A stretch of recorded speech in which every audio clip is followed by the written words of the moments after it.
Majority వస్తుంటే నన్ను మించిన మెజారిటీలో వచ్చేసినాయి మీ అందరికీ. అది నాకు చాలా ఆనందంగా ఉంది.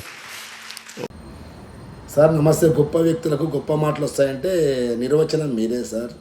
మీరు ఎంత సింపుల్గా మాట్లాడతారు సార్. గర్వం అనేది మీ దగ్గర ఎక్కడ వెతికినా భూతత్వం వేసి వెతికినా దొరకదు సార్.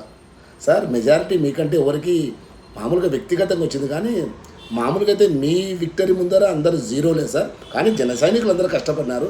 కానీ మీరు అన్నారు కదా ఎక్కువ వచ్చిందని చెప్పి 400 కోట్లు ఖర్చు పెట్టి మొత్తము ఉన్న గవర్నమెంట్ అంతా ఆన్నే ఉంటే అయినా మీకు 70,000 పైచీలకు ఓట్లు వచ్చినాయి సార్. అంటే దాంతో నా లెక్క ప్రకారం 1,50,000 ఓట్ల మెజారిటీ మీదే సార్. కానీ టోటల్ అందరూ ప్రతి వాడు మీ మీదే కాన్సన్ట్రేషన్ చేసినారు సార్. వైఎస్ఆర్సీపీ మొత్తం చంద్రబాబు నాయుడు స్థానం వదిలిపెట్టేసింది, కానీ ఓన్లీ మీ మీద కాన్సన్ట్రేషన్ చేసింది సార్.